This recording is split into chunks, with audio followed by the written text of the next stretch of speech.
Olá, pessoal! Sejam todos bem-vindos a mais uma aula de Física. Eu sou o professor Maicon Maciel e essa é a nossa aula de número 22.1.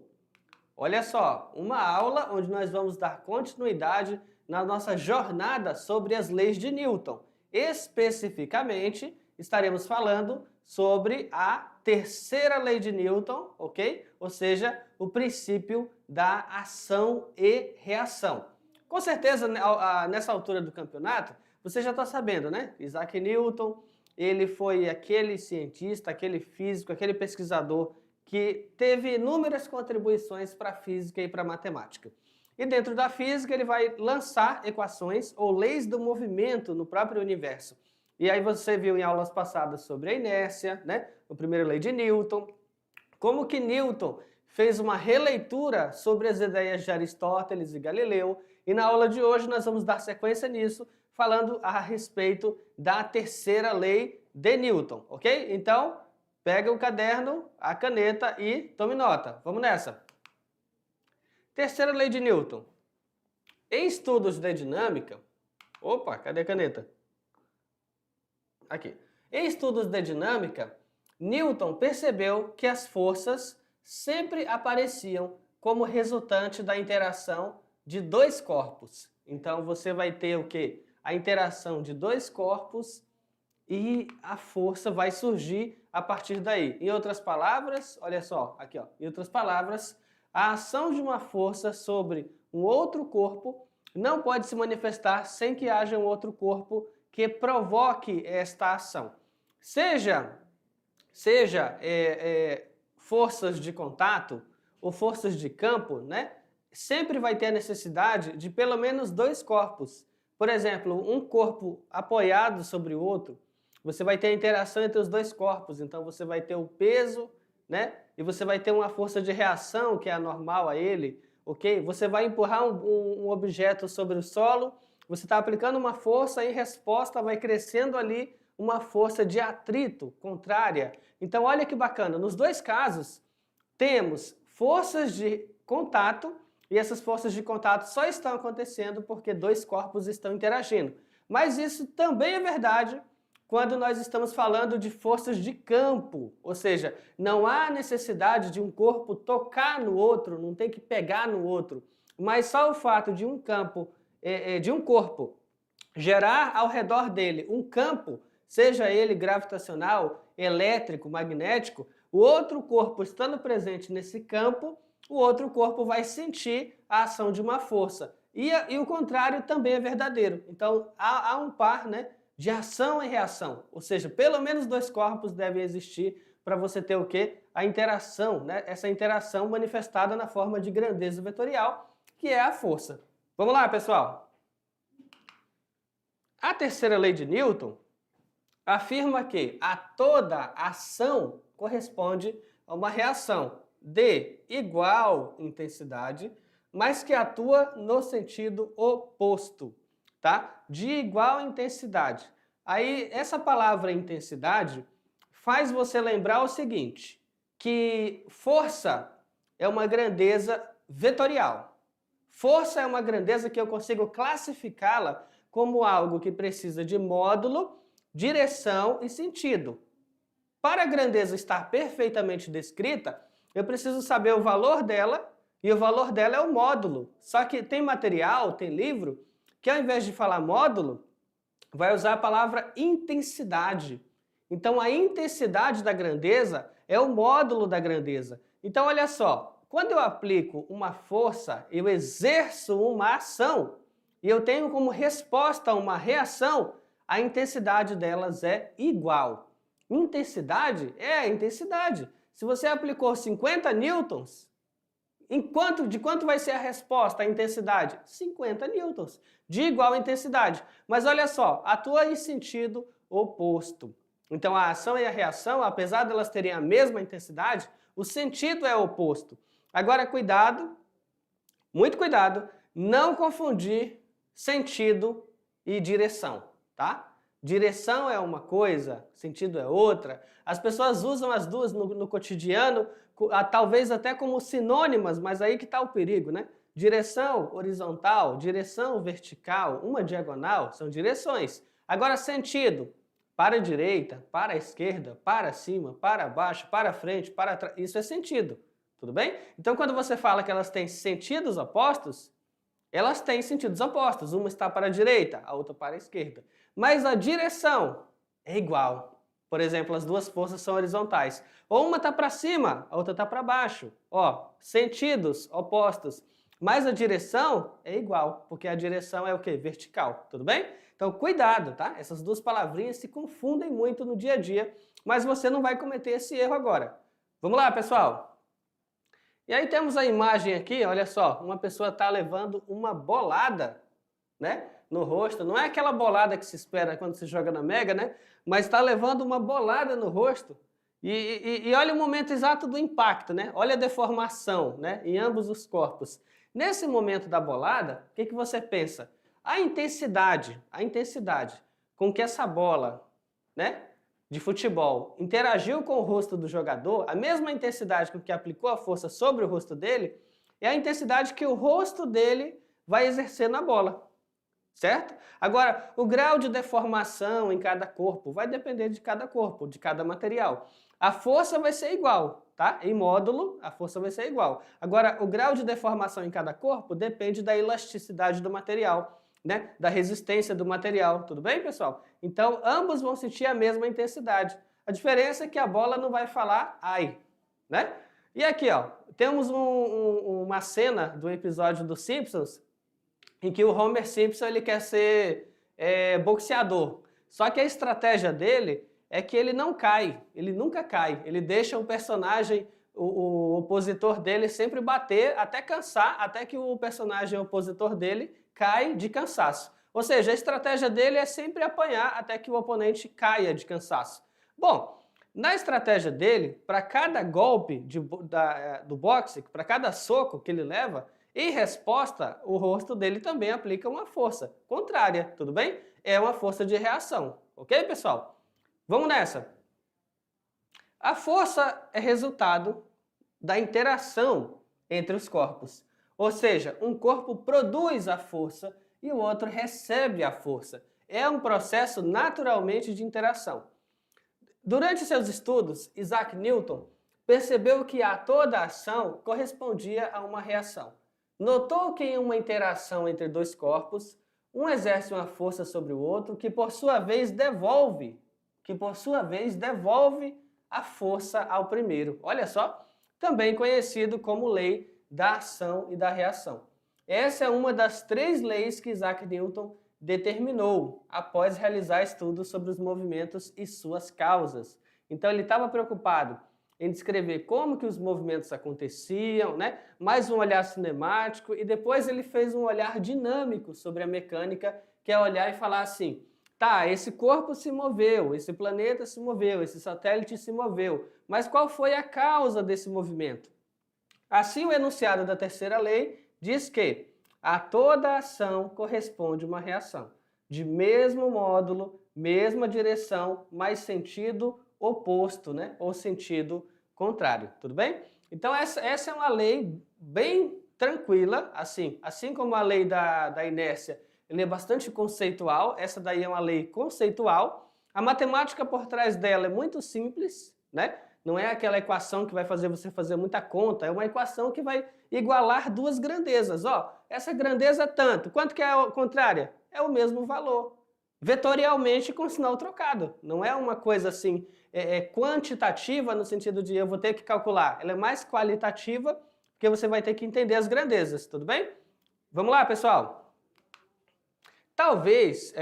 Toda vez que um corpo A exerce uma força FA em um corpo B, este também exerce uma força FB, tal que essas forças, olha que interessante aqui, ó. Olha que interessante aqui, ó. Olha a matemática por trás da notação aqui, ó. Tem que essa intensidade, módulo da força A é igual a módulo da força B, que é igual a F. Aí você fala, professor, então eu não posso escrever que FA, com esse setinha em cima, vai ser igual ao FB com essa mesma setinha em cima? Não. Não posso escrever que eles são iguais sem o módulo. Sem o módulo, não, tá? O módulo, como você já sabe, são essas duas barrinhas aí, ó. Aqui, ó. Essas duas barrinhas aqui, ó, que estão do lado, ok? As duas barrinhas, elas vão falar que é um módulo, apenas a intensidade. A intensidade deles vai ser igual. Quando eu escrevo sem o módulo, isso não é verdade. Porque para as duas forças serem iguais, elas teriam que ter a mesma direção, o mesmo módulo e o mesmo sentido. E eles não têm tudo isso igual, tudo bem? Vamos lá, pessoal. Então, ok, essa expressão aqui só é verdade uma vez que você está expressando em módulo. Caso não fosse em módulo, aí seria que a força FA é menos a força FB, tá? Isso é um olhar vetorial. Por que olhar vetorial? Porque eu estou falando que o FA, por exemplo, está para a direita e o FB está para a esquerda. Então, vetorialmente, uma é oposta à outra. Em módulo, elas vão ser iguais. Perfeito. Tem a mesma direção, tem sentido contrário, tem a mesma natureza. O que é ter a mesma natureza? O que significa isso, eu falar que as duas forças têm a mesma natureza? Significa dizer assim, se você, de repente, pegar a sua mão e apoiar sobre a sua mesa, aí na sala de aula, você está apoiando sobre a mesa. É a força-peso que a sua mão tem, mais a força que você está aplicando, somada. Em resposta, a superfície da mesa vai devolver com a normal. Bom, as duas precisam, né? Ali, ó, estão interagindo. Eu posso relacioná-las como força de contato, nesse caso, tá? Ah, professor, porque uma precisa tocar na outra. Você vai pegar o seu caderno e esfrega ele sobre a mesa também. Você pode sentir alguma resistência ao fazer isso. Você vai ter atrito. Para que o atrito aconteça, também é necessário que os dois corpos se toquem. Também é de contato. Então, nos dois casos, ação e reação são de contato. Quando eu pego um bastão eletrizado negativamente, tá? Pode ser um canudo, e eu pego um balão eletrizado positivamente, como eles têm cargas opostas, eles vão se atrair, né? Atrair eletricamente. Precisa um corpo tocar no outro para ele se atrair? Não, não vai tocar. Então é força de campo, ok? Eu pego um polo norte, aí eu aproximo de um polo sul, de outro material, eles vão se atrair. Também não está tocando, é força de campo. Ou seja, nesse caso, toda vez que eu estou analisando ação e reação nos corpos, eu vou ter que olhar assim, bom, se uma das forças é de natureza de contato, a outra vai ser contato também. Mas se uma das forças é de natureza de campo, a outra também vai ser uma força de campo, tudo bem? Isso significa dizer que elas têm a mesma natureza, tudo bem? Vamos lá, pessoal? Observe a seguinte imagem, olha só. Dá uma olhada aqui. Nessa imagem é representado o choque, né, entre duas bolinhas, de tamanhos diferentes, tá? O par de ação e reação. Nesse ponto, né, toca-se num pensamento relativamente sensível, né, que vai de choque com o senso comum, tá? Normalmente, no senso comum, quando você vai explicar ou comentar com duas pessoas, né?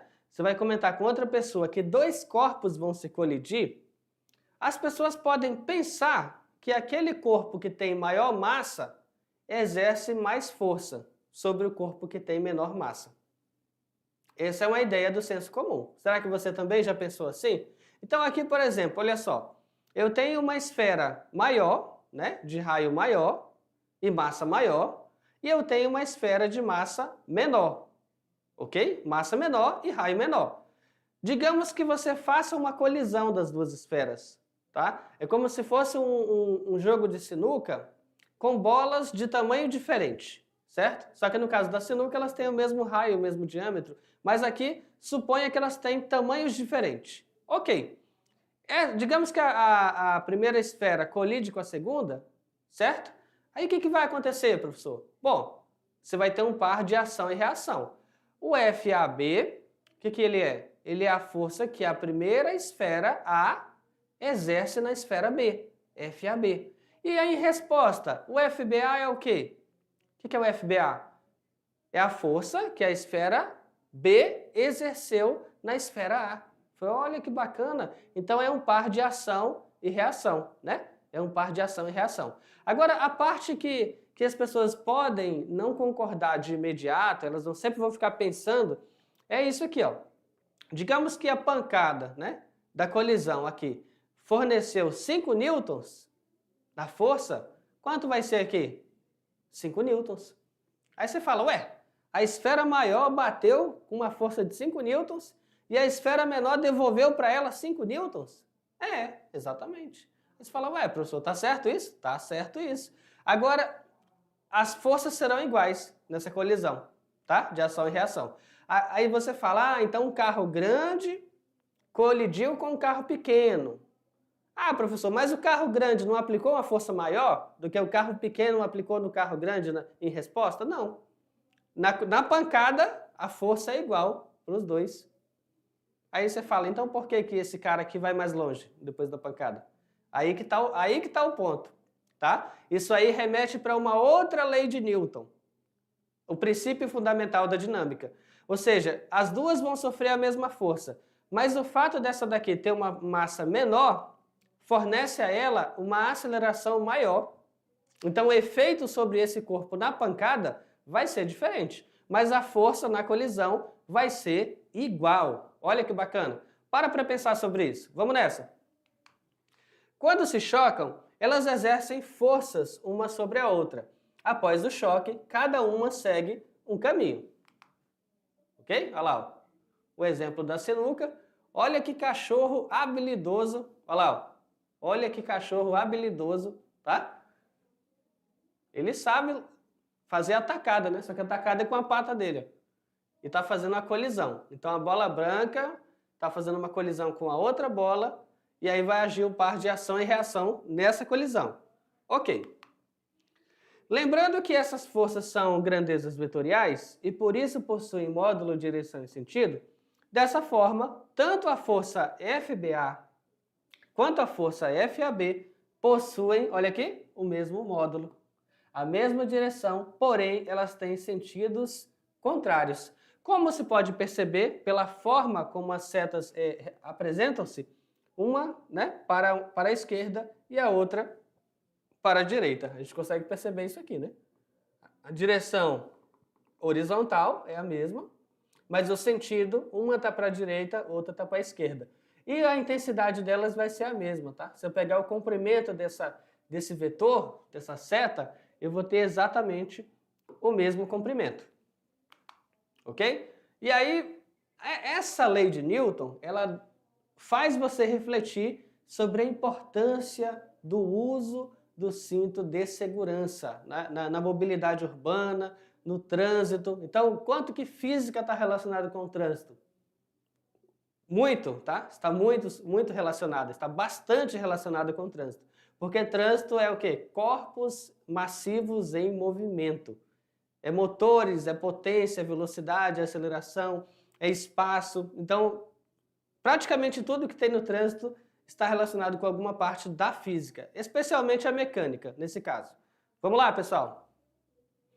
Os cintos de segurança são o meio mais eficaz que se dispõe para reduzir o risco de ferimentos graves e mortes em acidentes de automóvel.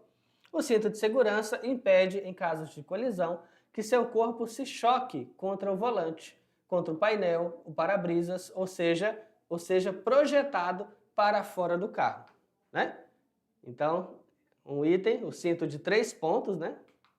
Olha lá, o item, o cinto de 3 pontos, aí uma representação de uma mulher que está gestante, ó, ela deu uma pequena colisão com outro carro e nessa pequena colisão você percebe que com o uso do cinto de segurança, o corpo dela andou poucos centímetros para frente e volta com segurança. Caso ela não tivesse com esse cinto de segurança, imagina que o corpo dela seria projetado para frente, podendo causar aí um dano maior. Os passageiros sentados no banco traseiro, sem os cintos de segurança, não somente se põem em perigo, como também colocam em perigo os passageiros do banco dianteiro. Numa colisão frontal, eles também se moverão para frente, onde podem bater e ferir o motorista ou o passageiro do banco dianteiro. Olha só. Então, assim, cuidado, tá? Essa falsa sensação, essa falsa segurança de que você está aqui atrás e nada vai te acontecer numa colisão porque você está longe da parte dianteira do carro, de fato é uma falsa segurança, tá? Porque numa colisão sem um cinto, a intenção é o quê? Né? Pela física, esse corpo vai ser projetado, pode bater aqui no banco, então a pessoa pode se ferir, ou essa massa do corpo da pessoa em movimento pode ferir um passageiro da frente numa colisão, tudo bem? Então, cinto de segurança para todos que estejam presentes no carro, tá? É questão de prudência. Vamos nessa. Olha lá. Né? Aí você fala assim, professor, e se eu botar até um... Ó, tem a imagem até de um cachorro, olha aqui, ó, até um cachorro com cinto de segurança. Porque se eu ver uma batida, para onde vai esse cachorro? Pensa aí.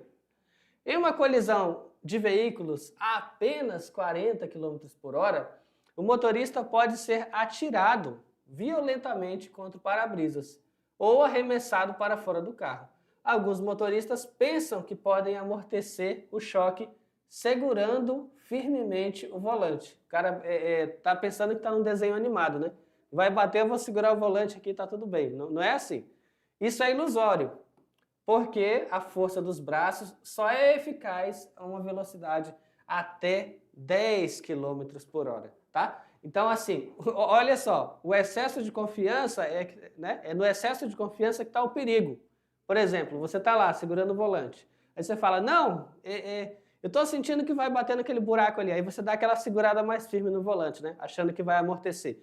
Bom, nós, né, seres humanos, o nosso corpo, a nossa máquina, ela tem vários componentes interligados, né? Tendões, ligamentos, nervos, músculos. Então, nós temos uma sensação de controle dos nossos mecanismos, mas talvez nós não tenhamos a noção do limite, do nosso limite mecânico.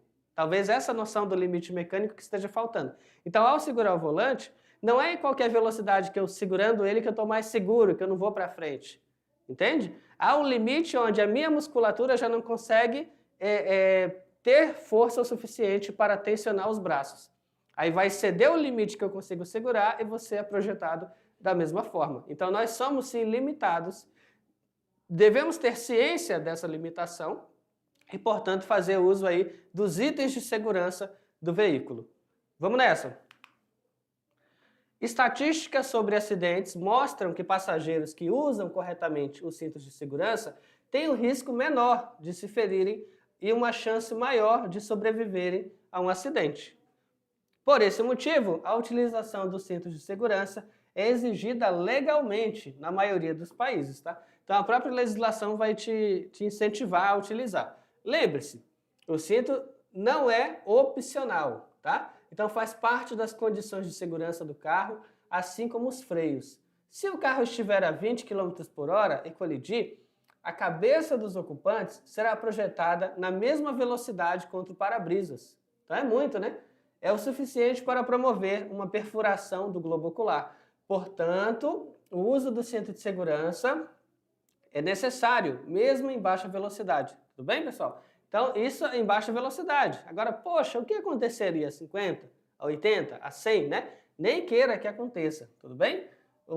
Essa projeção do que acontece a 20 é só para você ter uma noção do perigo.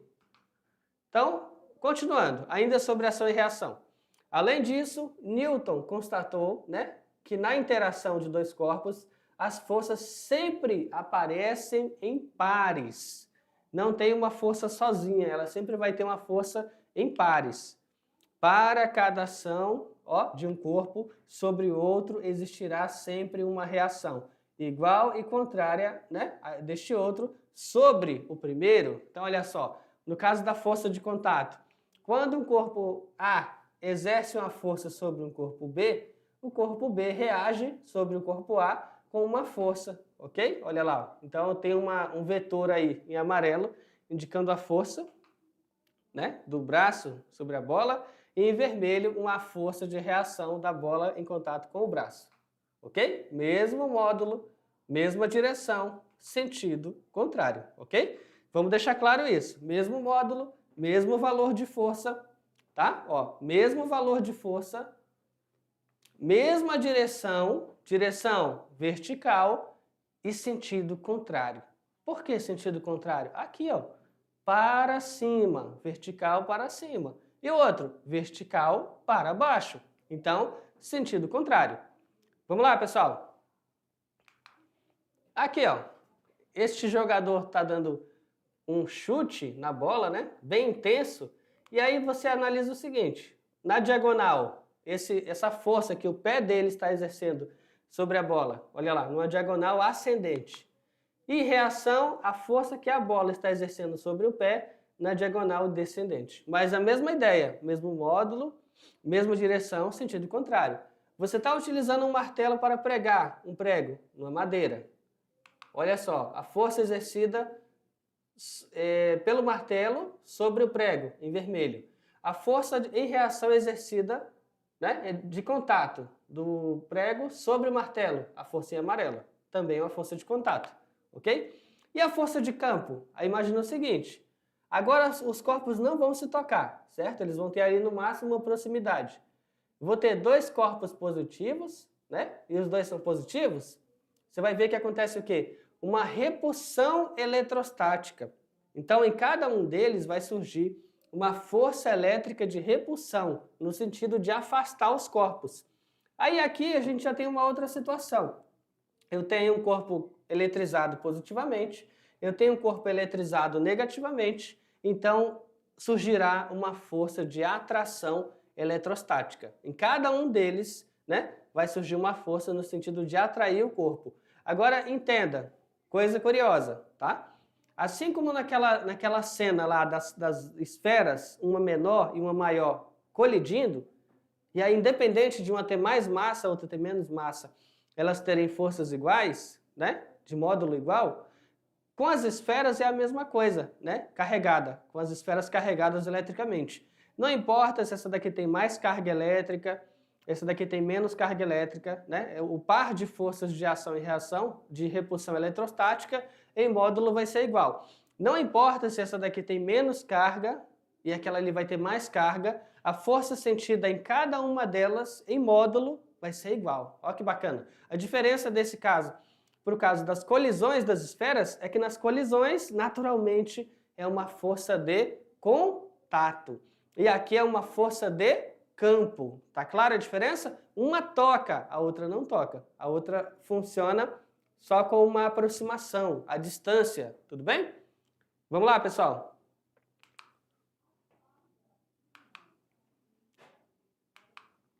E olha o outro exemplo de força de campo. Eu tenho um corpo que está orbitando, né, numa trajetória circular, e atuando sobre ele uma força centrípeta, né? E aí essa força centrípeta sobre o corpo que está orbitando, essa força centrípeta também é de campo. Ela só acontece porque tem um campo gravitacional aqui, ó. E aí vamos ao exemplo. Um jogador de futebol chuta uma bola, exercendo nela uma força de 8 newtons. Quanto vale a reação dessa força? Qual o corpo que exerce essa reação? E onde está aplicada essa reação? Vamos lá. Então, de quanto vale essa força de reação? 8 newtons, né? Vai ter o mesmo módulo. Qual o corpo que exerce essa reação? A bola, né? Se ele está aplicando a força sobre a bola, a reação que exerce a bola. E onde está aplicada essa reação? No pé do jogador, ok? Exemplo 2. O princípio da ação e reação explica o fato de que, letra A, algumas pessoas conseguem tirar a toalha de uma mesa puxando-a rapidamente, de modo que os objetos que estavam sobre a toalha permaneçam em seus lugares sobre a mesa. Olha lá. Ó. Aí, não. Nesse caso, o que explica isso é o princípio da inércia, tá? A primeira lei de Newton. Quando você tem... você já deve ter visto isso, né? Na televisão, no seriado, no filme. Ou já fez isso, quem sabe? Você tem uma mesa com vários itens sobre a mesa, né? Pode colocar prato, colher, né? Algumas coisas que não vão quebrar. A princípio, faça isso com algumas coisas que não vão quebrar. Aí você vai pegar a toalha sobre a mesa e vai puxar rapidamente. Puxou. Quando você puxar rapidamente, aqueles objetos que estavam ali no estado de movimento de repouso, pelo princípio da inércia, eles tendem a permanecer em repouso, ou seja, há uma resistência na mudança no estado de movimento. Então eles estão em repouso, permanecem em repouso. Então o que explica isso? O fato de você puxar a toalha e os itens permanecerem na mesa é a primeira lei de Newton, ou seja, a inércia. Vamos nessa. O princípio da ação e da reação explica o fato de que, um corpo, ao ser lançado obliquamente para cima, né, atinge o ponto mais alto da trajetória e continua seu movimento, mas para baixo. Então, não. Nesse caso, há variação de velocidade, né, e não há aceleração. Aqui, e não há de aceleração, porque é um movimento uniformemente variado, tá? Então, quando ele faz um lançamento, que é uma trajetória aqui, um arco parabólico, né? Ok? Quando ele faz esse lançamento do ato de você jogar basquete, olha lá, jogou basquete, e aí ele foi e trajetória, ok. Ele é um movimento uniformemente variado. Significa o quê? Que a velocidade do objeto que você está lançando, ela varia, mas ela não varia de qualquer jeito, ela varia a uma taxa constante. E essa taxa constante é a gravidade, tudo bem? Então, nesse caso, não é a aceleração que está mudando, o que está mudando é a velocidade. Por isso, é um mV. Vamos lá, pessoal? C. O princípio da ação e da reação explica o fato de que, quando atiramos uma pedra em qualquer direção do espaço, nenhuma força atuar nela. A pedra seguirá seu movimento sempre com a mesma velocidade e a mesma direção. Então, será que o princípio da ação e da reação explica isso? Olha lá, jogou uma pedra. E se não tiver nenhuma força para atuar sobre ela, ela vai continuar em linha reta, com a mesma velocidade, na mesma direção. Isso é explicado pela ação e reação? E a resposta não, tá? Isso é explicado de novo pelo princípio da inércia. Aí você fala, de novo, professor? Aquele exemplo da mesa, puxando a toalha da mesa, e esse exemplo da pedra sendo lançada, os dois são casos de inércia? Sim. Só que numa perspectiva diferente. Na mesa, os objetos estão em repouso, e você puxa a toalha rapidamente e eles ainda continuam em repouso. Um objeto que está em repouso tende a permanecer em repouso. No caso da pedra, é outra perspectiva. Ela está em movimento. A menos que nenhuma força atue sobre ela, ela continua em movimento. Isso também é o princípio da inércia. Tudo bem? Vamos nessa. O princípio da ação e reação explica o fato de que, letra D, quanto maior a massa de um corpo, é mais difícil movimentá-lo, né? Se está parado. E é mais difícil pará-lo se está em movimento. Será que a lei da ação e da reação explica isso? Olha lá. Ó. Então, eu tenho uma coisa muito pesada que eu tenho que colocar em movimento, dá trabalho. Eu tenho uma coisa muito pesada que já está em movimento, aí eu vou ter trabalho para parar. É a ação e reação que explica isso? E a resposta é não. Nesse caso, a quantidade de movimento é que vai explicar, ok? O Q, M, V, tá? A quantidade de movimento é que vai explicar esse princípio.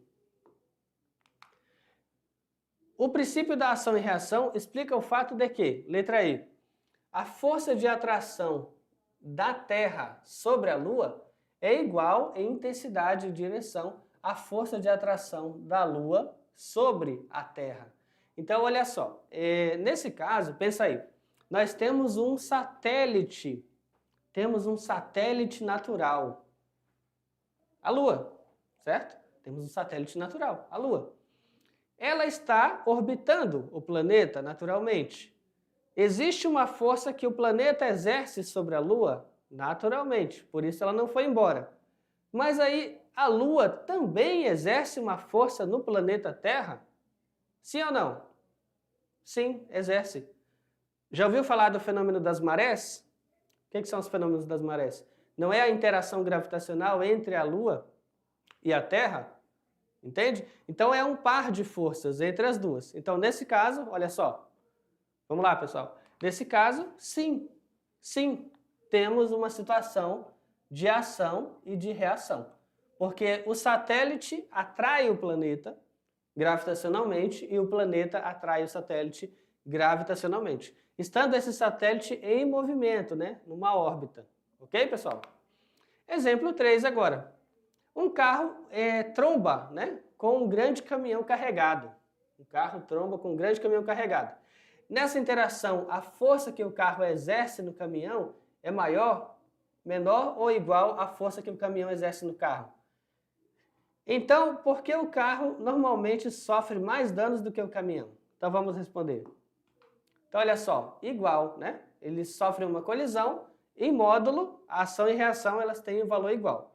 Então por que o carro normalmente sofre mais danos? Porque ele é feito de materiais menos resistentes, ok? E ele também tem menos massa, então a aceleração sobre ele vai ser maior. Entende, pessoal? Nesse caso, a aceleração sobre ele vai ser maior. Para deixar mais claro, né? Para deixar mais interessante essa parte de lei da inércia, lei da ação e da reação, e deixar mais claro essa parte da física que se preocupa em entender a causa dos movimentos, ou seja, para entender a interação das forças, aí agora eu vou apresentar para vocês, né, um simulador, o PhET, né? O PhET, e esse PhET ele foi criado pela Universidade do Colorado, tá? Então eu vou mostrar aqui no simulador no PhET que você pode, né? Você pode acessar pelo computador, notebook, você pode acessar pelo seu celular, tudo bem? PhET simuladores. Nesse caso, leis de Newton e movimento. Pensa o seguinte, olha só. Eu tenho uma pessoa aqui, ó, e ela começou a aplicar uma força sobre um bloco. Perceba que esse bloco, ele ganhou movimento durante um tempo, depois ele parou. Aí, se ele parou, significa que existe força de atrito. Nesse ponto aqui, olha que interessante, ele está aplicando uma força e o corpo não está se movendo. Perceba que o corpo ainda não está se movendo e o corpo ainda não está se movendo. Aí você fala, ué, mas o que está acontecendo, professor? Tem muita massa aí, tem muita massa e tem mais massa e tem atrito. Significa que a força que ele está aplicando está sendo equilibrada pela força de atrito estática. Então a força de atrito estática está equilibrando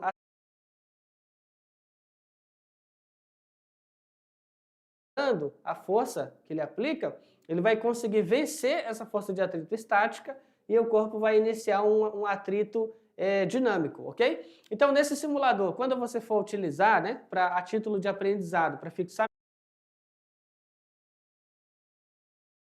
certo? Aí você vai ter um caixote, você pode ter um outro caixote, você vai colocar aqui embaixo, olha só, a força que você quer aplicar, quais pesos você quer empurrar, tem uma menina, um adulto, uma lixeira e um presente. Você pode escolher no simulador, colocar qual é o grau de atrito que você quer que aconteça, tá? Ah, eu quero um ambiente com mais atrito, menos atrito, você pode escolher isso, ok? Aí você pode selecionar qual velocidade você quer e a força aplicada, olha lá, ó. Aplicou a força, ele deu a diferença de forças e colocou o corpo em movimento. Caso você vá utilizar esse simulador e você quer que o corpo se movimente para sempre, que ele não pare nunca, o que você vai fazer? Você vai vir aqui, ó, em fricção. Na fricção, você vai reduzir a zero, tá? Vai reduzir a zero. Aí tu vai ter um ambiente totalmente polido, sem atrito. Ah, então não tem atrito, exatamente. Aí vai lembrar aquele experimento de Galileu. Você vai empurrar um corpo, aplicar uma força, vai cessar a força e esse corpo vai se mover com velocidade constante, né? Movimento retilíneo uniforme. Olha que bacana. Então tá aí, esse simulador eu reforço, peço para que você tente utilizar e ele vai com certeza somar o seu aprendizado sobre esse conteúdo nas leis de Newton. Tudo bem, pessoal? Então olha só, esta, né? Vamos lá, esta foi a nossa aula de hoje, pessoal. Eu espero que vocês tenham gostado. E, ei, até a próxima. Tchau, tchau.